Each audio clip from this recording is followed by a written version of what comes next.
Hey guys, I'm Chris. And I'm Mike. And welcome back to this week's No Limits, the Myth Trap podcast. How you doing this week, Mike? Good, Chris, but we should call it No Limits, the Mitch Trap Revisited podcast. I know, man. We haven't done any new stuff recently. We've been going back and sort of deep diving while we get ready for Don's first book. But yeah, I'm excited today to talk to you about The Last Man. You know, I loved The Last Man when we first covered it on the Mitch Trap podcast. So much so, I think, was it second on my list? I think it was second in my overall rankings. You had it as third. Third. Okay, what did I have second? Behind Memorial Day and Transfer of Power. Transfer Power. Okay, a little nostalgia there with Transfer Power. Yeah, I don't know if this one rises above Transfer Power, but I'm keeping it top three for sure. I think so. I had it fifth because behind of Consent to Kill, Memorial Day, Transfer Power, and I had Lethal Agent ahead of it. I don't know if I was trying to have Kyle. I wanted to have Kyle in the top four. I don't know. Like I need to go back to that. I'm leaving it top three. I loved it. I loved rereading this book. No, dude, this book was a breeze. It was nice to revisit these characters. This, to think that this is Vince's last full novel. Yeah, it hits. It's just like he's setting everything up. You can kind of like if you sort of take a meta view of it and think about, all right, he probably knows this is going to be his last book, or surmises that might be one of his last. It's possible. Yeah. How do I want to leave my story in a good spot? And to take this bold, to take this bold step and have like a mole essentially inside the CIA, have Mitch on the run. Like for the first, what is it, 2/3 of the novel, you don't know that Rickman's bad. Right. There's like a little bit of inklings, like the one chapter where he gets injected. Like there's like some secrecy. You can kind of like read through the lines upon reread. You can pick up on it. And like Hubbard, like seems really weird at the beginning. Mm-hmm. When you think about like how did they know that Mitch was going to go to that dog play? The veterinarians like ahead of time. Like it would have had to have been like something that was sort of staged, right, or set up. Yeah. And then to switch you on a 180, do that reveal. Rickman was in on it. And then to think about like how this all then sets up the chase in the next book, because you get that hint from Rickman saying, well, Durrani can't kill me. You can't kill me because I have these lawyers. If I don't check in with them, I'm going to start shedding information. Yes. A little did we know that could go both ways. If the CIA were to get him and not that he wouldn't be checking in, then he's going to start dropping information, which we're going to, not that I don't know if we should go revisit The Survivor. This book made me want to then immediately go into The Survivor. Dude. Oh my God. But yeah, and I don't find any flaws with it. It's I think, dare I say, perfect in the terms of like the pacing. It's close. The setting. It's real close. The, bringing in old characters of like Hurley and Louis Gould and like Mick Reavers' death and like the whole scene when you get to like, Gould and interacting at the vet hospital and then like the whole corrupt police shakedown. That whole scene is amazing, start to finish. I think like the weakest part is like maybe like the Ariana Venter like side piece, which she like quickly she gets sidelined. Like it's all about like just setting up this reintegration thing, and that's what sort of pisses people off and sends us down this path. But yeah, I don't know. What else is there to say? You just literally said it absolutely so well, and we honestly both said it so well on episodes 71 and 72 of this feed. I listened back to those in our covering of the book. We brought up all of these exact same points, and we're praising how nearly perfect this book hits and how much it means. I mean, this book makes the rest of Vince Flynn's works even better because in some sense it's a culmination of them, like you said, with Louis Gould and Stan Hurley, who's a somewhat recent character. He He was only around the last couple of books that Vince wrote. But then it also makes Kyle Mills's books better. Like, this is the key, the linchpin to decode so much about this series, so much about who Rapp is post Anna's death. That's unpacked here in this book. So much about what Kyle needed to do to pick up the clues from Vince is unwrapped in this book, and Kyle did that perfectly with The Survivor and beyond. We even get clues here about what Kyle's going to do books later in Enemy at the Gates. You know, the Mike Nash stuff comes into play here. So it's like the perfect blend right here of Vince and Kyle. Each of their bodies of works is made better knowing about what happens in this book. It's just so meta to think about how much power this book holds for unlocking two different authors, multiple books in the series, fleshing out so much about the characters while still delivering on near perfect pacing, near perfect plotting, and some of the best action sequences we've had. Like you're saying at the vet, you know, Rapp gets blown up. He pulls the countertop down to cover himself. Gould comes over, turns himself in seconds before shit hits the fan, saving everybody's life. Gould's on the rooftop, about to kind of escape. Who is it, Scott or Maz pulls him back and says, "You got to operate with me, cover over there." And they're just shooting out from behind this parapet, operating perfectly. And dude, let's not negate or let's not overlook this fact. This book is also through and through an Irene Kennedy book. Yeah. Irene rises above in this book. If she wasn't our winner last time, she's my winner this time. She delivers on so many levels. And my favorite one is when she goes in to talk to Gould, where Mike Nash is like, "You need backup in there, or I'm coming in with you. I can't get him to talk." And Kennedy has the ace up her sleeve. And it's such an Irene Kennedy move to do. It's such a Thomas Stansfield move to do. One of my favorite moments. You just want to stand up and applaud as soon as Kennedy pulls that out, which, as I just said, enriches what Kyle gives to us, because Kennedy knew Claudia was an important piece of the puzzle. You could use Claudia not only as leverage to hurt Gould, you can use her as leverage to help the team. Somehow down the road, cultivating a relationship with this woman and Louis Gould's kid is going to be important. And she even says at one point, when Louis like, "Why are you giving me these opportunities and whatnot?" She's like, "You still have a role to play. It's not clear to me what it is." It's almost like this omniscient understanding that she has. She can just see beyond what's here and now, what's in front of her. And then she can start calculating and using that brain of hers to figure out what that divine plan is and do the best she can to manipulate that plan, you know, or work with that plan to get people to do what she needs and ultimately to protect her people and her team. And I just think hats off to Irene in this book. Yeah, and I think after reading this and like thinking about what you just said, I think it makes total sense why Kyle would have want to reincorporate Claudia into the story. Yes.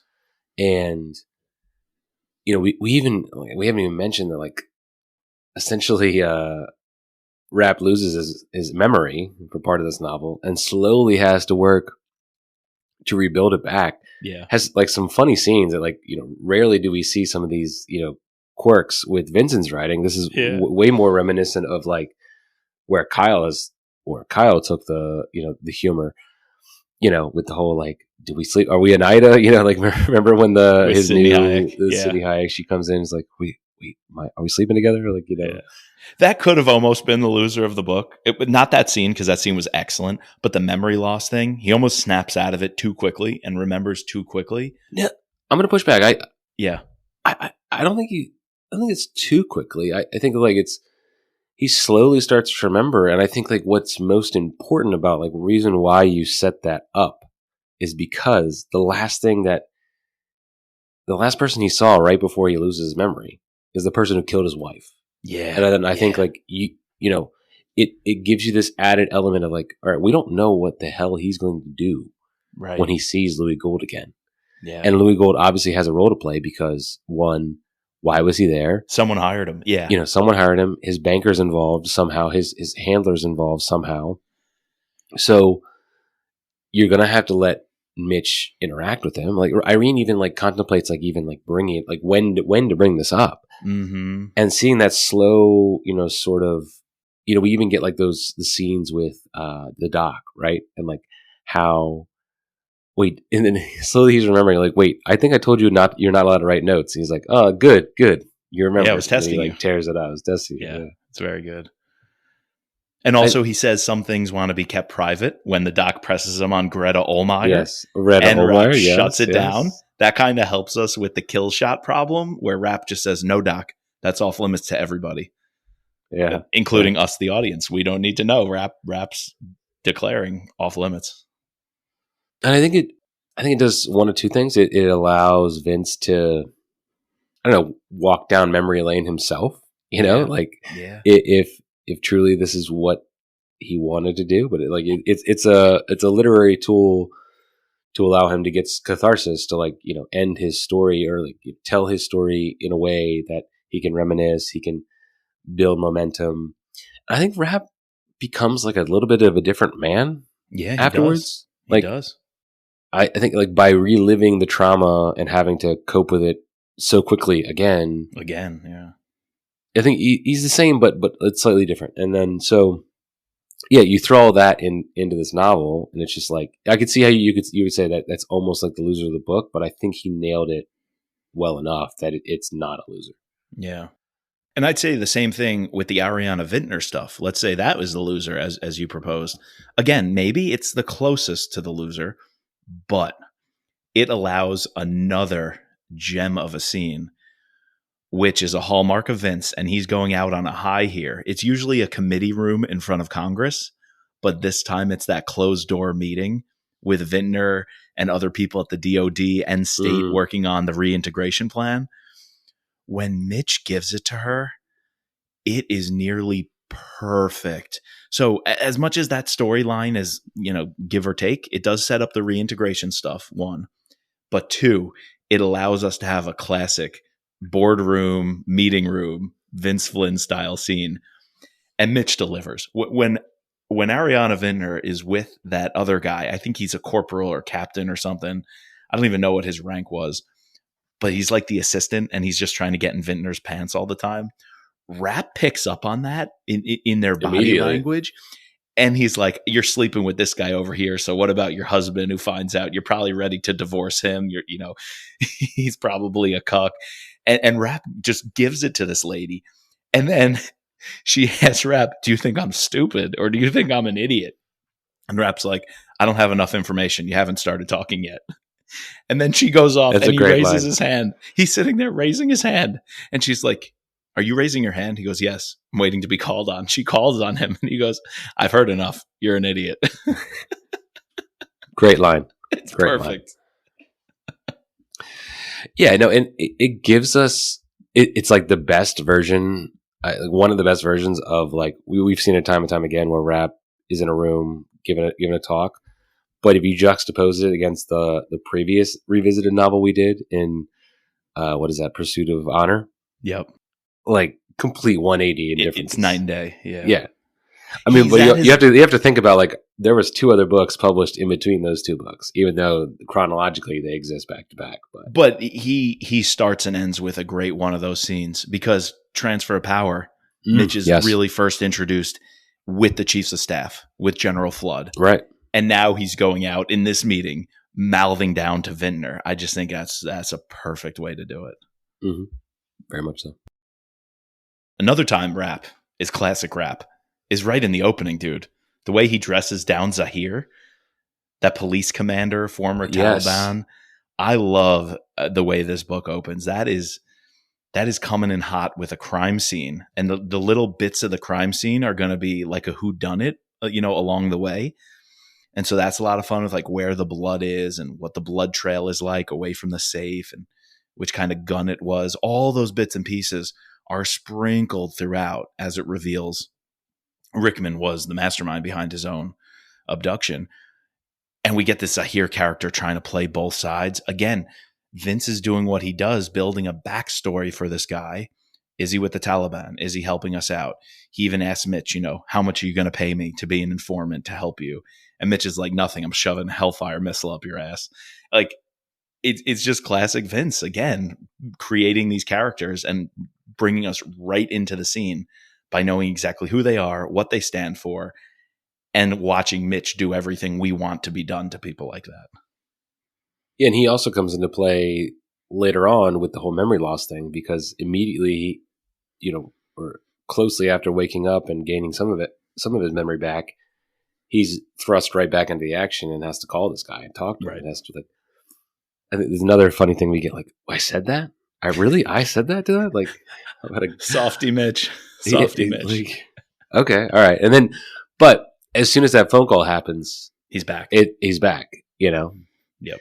And I just think it shows like the essence of what makes Mitch, like what he can do, what he's good at is both, one, getting shots, like, and taking them, which we see in his book, but also being a good operator in the sense of like knowing some spy stuff. We don't often see Mitch do like spy stuff, like, the subterfuge stuff, but he is a master at manipulating, at coercing, at getting information out of people, getting people to do what he wants them to do. Yeah. He berates this guy down, but brings him back up, hangs him with a lifeline, with his life, essentially. Yep. And then later on, he says we'll give him some money for helping out. So I would agree with you. This opening, this set us here is great. And yeah, like, not only do we have Rickman's gone, but like, all right, we have literally this whole whodunit, like, that's what Hayek's brought in to do this, like, investigative, because she's FBI background. Mitch is like sort of question. You can feel that Mitch feels that something's not right. Something doesn't sit well with him from the very first chapter. Like, this doesn't seem like what it is. And so, like, those are the little hints that you can pick up on reread when you, like, sort of piece it all together and can see, like, earlier than the reveal that, oh, this was actually coming, a little bit of foreshadowing. Sidney Hayek, great character. I want her back. So what do you think about the other FBI character in the book, and Joel Wilson? Yeah, and he's got a history with Hayek, which is not a good one. He tries to kind of play Mr. Nice Guy when he needs her, but he was obviously abusing her when they were in a relationship. Again, another Irene Kennedy winner of a scene in the hospital when she confronts Wilson. A winner of a scene. But no, I kind of like Joel Wilson and why he's in here, because he kind of gave me that pause of, oh, wait, maybe he's the guy who's going to cut through the red tape, and maybe he's going to do whatever it takes to investigate. But then he's just an asshole and a jerk. And you realize Samuel Hargraves, who's in charge, is actually trying to be a good leader here. And it's Joel Wilson ignoring him or disobeying orders that allows the terrorists to infiltrate our system, right? Because they're playing Senator Ferris. Senator Ferris is playing right into their hands by finding a guy in the FBI to do his dirty work. But it's all under the guise of the system's broken, right? They're selling to people. The system's broken. Everybody's corrupt. So you can't work within the system. You have to, you basically have to become your own kind of asset, working around your bosses in the FBI, guys like Hargraves, or even FBI Director Miller, who's brought in, right? The ultimate boss here. Yet Joel Wilson and Senator Ferris think they're better than that. And Wilson's being used. Ferris is using him. Ferris is being used by Rickman and Associates and Durrani. And it's all like how our upper echelons of government get penetrated. And I really like seeing that play out, because this is essentially an intelligence op against us to try to break us down from the inside, corrupting a senator, sending him false information. He's being ruthless by going around people's backs to get this investigation started by Wilson. Like, this is bad news. And Kennedy's up against this. Meanwhile, in the dark most of the time. But they win in the end. They bring him down. And I love how a reason they bring him down is because Scott Coleman is willing to do whatever it takes, including bugging the dog of an FBI agent. Really cool. And he even bugs it to listen to a private conversation in a car with a sitting senator. If he and Kennedy are not willing to take those drastic measures, we'll never get the evidence to stop these guys. I thought that was really cool. Scott Coleman willing to do that, which necessarily means Mike Nash was not willing to do it and play dirty. What did you think of that? Well, first I wanted to say, I think this is also quintessential Vince, like going back to the early days, transfer of power, Stu Garrett, Yup. Senator Hank Clark, like giving us these congressman, senator, politician side stories, B plots, we call them early on. Yes. That they're the actual villains, even though they're being manipulated, like, they are doing harm. They're driving and, driving it on. So to see that come back, because we've kind of gotten away from that a little bit. You're right. With some of these Vince novels. And so to bring that back in his last novel, again, just one more point. But yeah, I picked up on that. I also picked up on, the whole, they go into the backstory about like why Mike is not on Mitch's team anymore. And, why when he's coming over, he's going to be calling the shots because he's technically Mitch's boss, and because he outed him, and like they're like, you're the war hero now, like that kind of, you're the face of the. So that there's some distrust there. You can, again, I think we pointed this out when we did the Enemy at the Gates pod.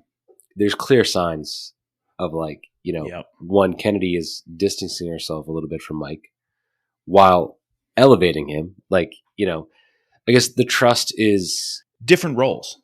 Eroding. It's just like she can't use him the way that she used to. So now she has to rely on Scott. Exactly. She knows that he has to play a different role. He has to not be involved in some of this Black Ops spooky stuff because he has to be that bridge between the CIA and the Hill. He's eventually going to be the public figure who can get Irene what she needs while not being involved in the dirty operations she has to have her fingerprints on. His fingerprints can't be on those operations because he has to curry favor with the politicians, with the public. And you can't do that if you're also the one pulling the trigger, and like Irene, assassinating VP, president-elect kind of in the Oval Office. Like, you can't be doing those kinds of tricks. And so those seeds are planted here for what Kyle would grow into the complex psychological profile that is Mike Nash, and how that relationship between Nash and Kennedy, Nash and Coleman, Nash and Rapp is going to fracture. And we're seeing that begin here. I mean, just listen to this. This is the conversation that Kyle definitely must have had his finger on, had the pulse of when he wrote Enemy at the Gates. Mike says, "So if you don't think you can keep your temper in check, then I think you should take off." Anger flashed across Rapp's face, so much that Nash took a step back. Rapp said, "Let's be clear about something. I know you have a fancy new title and a nice office at Langley, but you are not in my chain of command. You're Irene's message boy, and I personally couldn't give a fuck what you think. If Irene wants me here, then I'll act like a good soldier. I'll follow her orders, but I don't need your personal input or Darren Sickles or anyone else's for that matter." Nash was used to Rapp's rough edges, but there was something more to this.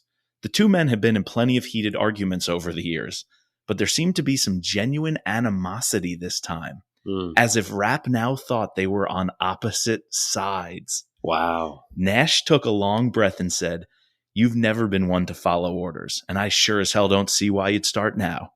Very funny, big man. I'm really not in the mood for your shit, and I'll play your game, but I'm warning you.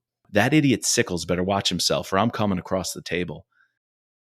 Dude, Vince even writes, Rapp now thought they were on opposite sides, and Nash says, "You're not one to follow orders, Mitch." Nash is eventually going to say, "I was just following orders with the cook stuff." Orders. Yeah. And dude, like, it's all right here. anybody who didn't see it and didn't like Enemy at the Gates, it's all right here in the final words that Vince wrote. Yeah. No, it's for anyone out there. Again, I'm going to say this for 1,000th time. Anyone out there that says why, like, they can't believe how Enemy at the Gates could happen, it's all there. Just go back, reread these novels. It's clearly foreshadowed. Vince wanted it. Vince, if Vince wasn't going, like, maybe he wasn't going that exact same route, he was going to go some sort of route with them, with this coming to a head. So, yep. Yes, it is. Okay. Can we maybe transition here? Sure. We've already reviewed this book. It's almost 2 hours of content. Like I said, episode 71, 72. Can we spend a few minutes here, Chris, talking about what the heck is Don Bentley going to have to do to get us to this point where Rap is on the ground in Afghanistan. We have a cold open here of Rap coming in, jacking up this general dude. What did it take for Rap to get here? I mean, there's some hints, but we're going to be in the dark about Don Bentley's plot for Capture or Kill. Yeah, so coming off the last novel and then going into this one, there's an entire story that's going to take place between the two. I'm super intrigued about this, and has to involve Bin Laden. Yeah. I'm imagining, is it going to involve anybody either in Iran, either in Pakistan? I feel like Pakistan's got to play a role because that's where they caught the dude. Right. So it's intriguing. What do you think he has to do to get us to this point? So that's tough because here's a minor gripe about something, and tell me if this is valid or not. Maybe it's because we just read Protect and Defend. We had Ashani, listen to these names, Ashani in, what was it, the IGRC or somewhere in Iran, who was kind of a back channel to Irene Kennedy. They were even meeting together when Kennedy gets taken and all that. He ultimately comes into Langley and is going to play nice with the CIA. And he's our guy in Iran, right? So he's kind of that figure who's sympathetic to us, but is, a patriot to his own country, but sees a relationship with America as a positive thing for Iran's development. Now you have Ashan, not Ashani, but Ashan. This was confusing me. This is confusing. And Ashan is almost the exact same thing in Pretty Pakistan, much. In the ISI. He's fighting the Pakistani hardliners who don't want to play ball with America, who want to piss us off, and who actually were harboring bin Laden. Ashan does say he did his own report, kind of off the books investigation into the bin Laden stuff, and he found the ISI culpable. He directly found Durrani, and the Pakistani intelligence services knowingly held bin Laden, harbored bin Laden, and protected him. But that got covered up because Durrani, Taj, and all these guys played hardball and covered that up. There was even a cover-up about President Musharraf, the assassination attempt that he mentions. So Ashan is like this guy on the inside, knows a relationship with us is valuable, doesn't believe the corrupt people who are siding with the terrorists are best for his country, and he's forming a back channel with us. Is it not almost the exact same thing as Ashani and Ashan? I wonder if we're set up to be confused by that, because I don't know. That's a tough thing to navigate there. If you bring up one or both of these characters in the book, I could just see right now the Facebook group getting a bunch of posts of, who is Ashan? What book was he in? Is he the guy from Iran? No, that's Ashani. Ashani sounds like Ashan. Are they the same person? And I'm like, is this going to be sticky territory? Yeah, but you're very right. They are essentially the same character. Different locations, different organizations, but they serve the same purpose, to be that, right, the one true light in the corrupt organization that's going to have an interaction. I feel like Ashani had a little bit more active integration with Irene Kennedy, actually tries to get her back, obviously gives up all the names, the phone numbers, that kind of stuff. Here, Ashan is just, in the end, he's a scapegoat. Yeah. It'd be interesting to see if he comes back, because I know that Taj plays a big role as the main villain in the next book. So I can't remember if Ashan is in The Survivor. But yeah, I don't know. I don't know enough about native Pakistani and Iranian names to know if those are just common names. No, me neither. Sure. But I guess my bigger point is Don Bentley clearly, and the synopsis we got for Capture or Kill mentions Ashani, and it talks about Iran and a Quds Force demonstration. And it's like he's going to be the back channel with Kennedy. Yet this is also coming a book before Ashan plays a big role in Pakistan. And there's the bin Laden stuff. It's just like there's Iran and Ashani stuff, and then there's Pakistan stuff with bin Laden. Do we not mention Ashan? Because we have Ashani, we don't mention Ashan. Yeah, that's going to be hard. I think that's tricky. I think you just ignore the Ashan stuff. Do you have a book with both of them in it? I don't think so. I don't think so. I think the Ashan stuff from The Last Man isn't going to come up and capture or kill. Do we see Durrani? You might see Durrani, though. So, yeah, but because Durrani is hiding bin Laden. Right. Ashan told us that. He told us his investigation was that he knows Durrani was doing that. Yeah, that's what I'm interested. Like, which characters do we see a Joe Rickman? That'd be intriguing. I honestly think we might, because he's spreading the money around. Yeah, like even if he's just like paying some people off, and do we see Rickman, interacting with Mitch? That's interesting. I don't know. Does Rickman give some intel to Mitch, or they work on the ground together, and that's how Rapp figures out about the Abbottabad complex? Do we get the conversation that ultimately led to Rick wanting to kill Mitch? Yeah, that weird turn. Do we have something happen in the search for bin Laden that convinces Rickman to turn on Rapp and Irene, or to turn on America, essentially? Yeah, to turn on America. Yeah. To get into Durrani's pockets and ally with him. Because he seemed like a patriot. Like, why? That's the one thing that always confused me. Yeah, and I guess all right, he wants the money, he wants to get out, but this dude seemed like the ultimate patriot.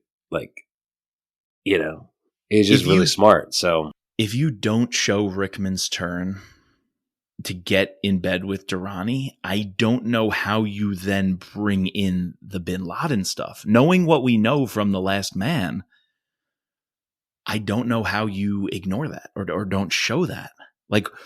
Or maybe that's the point, right?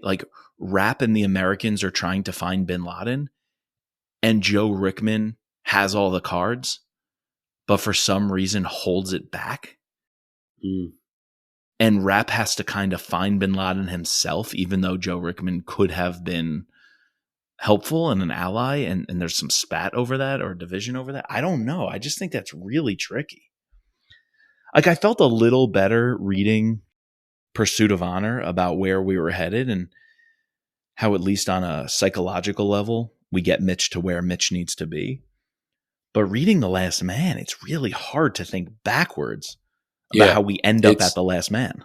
It's much easier to go forward, but it's going to be it could either be a super awkward jump from this novel. Again, another intriguing reason why would you want to go back and do this? But I feel like it's hard. Louis Gould, is there any chance we see him getting back in the game? Because it says he started taking hits and he was starting up this company, and it's kind of neat. He would use his skill set to take on clients who want someone to access their vulnerabilities. So he would put together packages for assassinations, but he wouldn't pull the trigger. He'd instead sit down and show people and organizations their vulnerabilities and how he would have hit them. That's kind of a neat role. And then how does he ultimately get to the place where he does accept the package? It says he went to a hotel room in the UAE in Jumeirah. There was a package waiting for him with a cell phone, $3 million, and said, all we're going to tell you is you're hitting an American official in Afghanistan. And this was 2 weeks ago, before he attempted to take the shot. So 2 weeks before The Last Man takes place. Is there somehow an opportunity there? Probably not. But what's Louis Gould doing throughout this book, What would you rather have as an epilogue? Louis Gould going to this hotel room? The package, and getting the package, we just get he checks in and we get, whatever. Or Joe Rickman taking his dog to the vet or something like that. Just not even mentioning and just, it's like a treat for readers, Yeah, that's really good. Or even building that complex. They use that guy, the American contractor guy. I think he's an energy consultant, and Durrani becomes friends and neighbors with him, but they secretly want to kill him to let Rickman use his identity. Recruiting that guy would be cool. Oh, the vet would be great, because the whole vet story was made up. They actually went to a vet, but they never, the vet said, the dog wasn't sick. No, he said, go to the Kabul hospital. I can't see what's wrong. I can't treat you. Yet Rickman started telling people they put the dog down. Yeah. And spreading the lie that the doctor did it. Yeah. Ooh. I think the Gould one would be really good, but I just don't know how it connects to Capture or Kill, unless it reminds me of like if you could put like stingers in books, like you watch these Marvel movies and yes, like at the end of Captain America, there's just Thor's hammer like falls in the middle of the thing, or Nick Fury comes out. Remember the first one with Nick Fury? Yeah, something like that. Was that Iron Man? Did they do that in the first one? Iron Man. It was Iron Man. That was the first one. Wow. Yeah, I think that'd be really cool. I think there is an opportunity if Gould is assessing people's vulnerabilities. If someone like contacts him about, hey, we have a high value target that we're trying to protect and we want to build a complex for them and we want to have security protocols so nobody can get at this person. How would you do it? And like Gould is advising some anonymous organization on how to hide a protectee. That would be kind of neat. Yeah. There's a lot you can do. It'd be super intriguing to see what Don does, let alone what the story is, but these little nuances to like connect to both the pre-book and the post-book. We might not get any of it, but it's nice. It's nice to sort of prognosticate or guess. It would be an interesting one. Stan's cancer news. Oh, if he goes to the doctor, Stan goes to the doctor. Something like that, or we see. I think it was Nash tell Mitch the news. That was intense. In Afghanistan, really intense. So Nash obviously knew, which means Kennedy obviously knew. Do we ever see Stan breaking the news to Kennedy? Because that's got to be a moment, knowing their relationship. It's like a granddaughter to him. You just get like a quick one-liner about like, I'll be dead in 6 months, so let me smoke, Yeah. When they're all like drinking. We get a lot of that here. Drinks. Yeah. We get a lot of that here, but seeing where that begins when he first tells Irene. Woof. I don't know, man. Don has his work cut out. Yeah, he sure does. He sure does.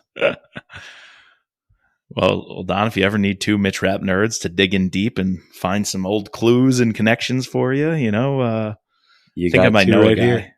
Think I might know a guy. Might know two guys. It's like if you ever wondered, what was Joel Wilson's driver name? The guy who drove Joe Wilson around who was in the FBI. Oh, that was Cal Patterson. Duh. I know, you're typing out these names of characters and I'm like, wait, who the fuck are these people?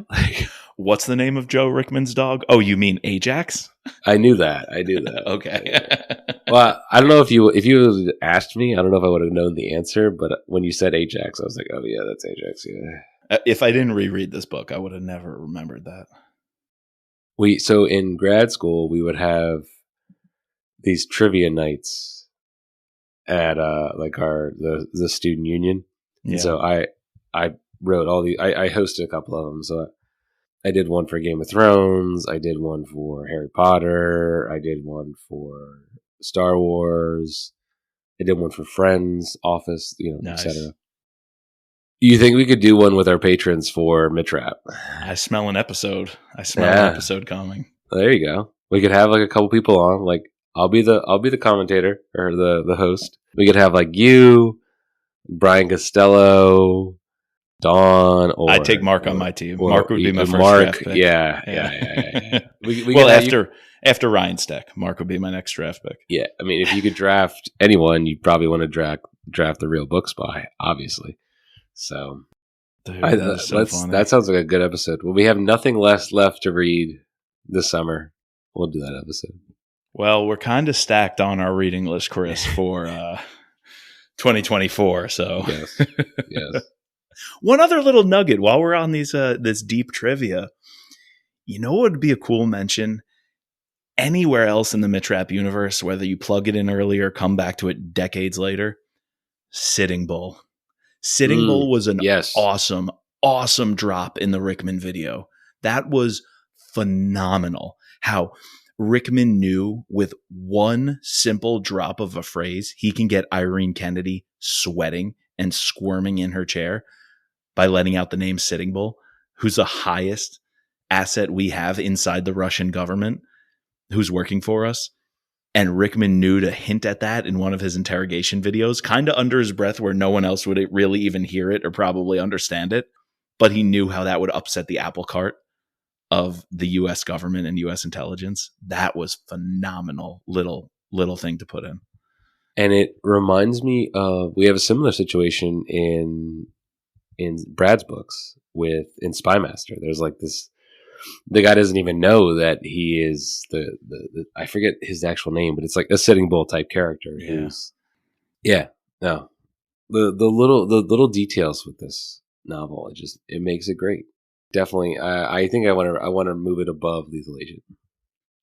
Dude, this book, if it's not in your top 5, let's say it's got to be in the top 10. That's like has to be for anybody. It's got to be top 5. It's got to be top 5. I really think you can make that argument. I'll even keep it in the 3 spot. So no scorecard from us here today. We talked about in our last Revisited how we're going to save the scorecard for other series. Instead, the Mitch Rapp series, they're all great, right? They're all 50 out of 50, except for Pursuit of Honor. So, and maybe Executive Power. So we're not going to do the scorecard, but we'll do these Revisited books. Who knows, Chris? Maybe we'll get through the whole series and do Revisited. But what we're going to do instead is kind of re-rank them. And I think my re-ranking here is absolutely top 5, but I keep it personally in the 3rd spot. Yep. All right. So next time we're back on this feed, probably won't be till the book comes out. Maybe not. Maybe we'll hop back on and do the Survivor because I've been itching to reread that one. But in the meantime, you got to go check out our other 2 feeds. Season 2, No Limits, Brad Thor podcast, Scott Harvath podcast. Sorry. Reading a lot of Brad Thor. Hidden Order is a current novel we're on. Gearing up for Shadow of Doubt coming out this summer. And then we have a whole host of other books. I don't have the reading list in front of me for the Mitch Rapp Pod, the Thriller podcast, our season 3 and beyond. Go check out those feeds coming out to you roughly once a week. And Chris, since this is where you thank our patrons, let's put in a plug for our newest patron, Adam K. Adam K. from across the pond over in England. Thanks for tuning in. Thanks for being our newest special agent. And just in case we overlooked you, Jason C. as well, our newest special operator. Really glad to see you guys getting involved with the patron community. Hope you're enjoying chatting us in the group chat. We've got a patron-only group chat going on. We even did our vote for the next patron book club book. We are going to read The Kill Artist by Daniel Silva. So listen for us to squeeze that into the reading list down the road. And if you want to be part of this amazing group of thriller readers, go ahead and sign up at thrillerpod.com. Just click on the Patreon tab, and we'd love to see you over there. So thank you, Adam and Jason C. Thanks for joining up. Yes, thank you, and welcome to the family. All right, well, let me thank the rest of our patrons. Our other special operator, Sherry F., our special agents, Ben, Daryl, Kevin, George, Matt, Don, Peggy, and Mark. Please subscribe, rate, and review using your favorite podcasting platform. You can find us at thrillerpod.com or on Twitter and Instagram at thrillerpodcast. And as always, just let Mitch be Mitch.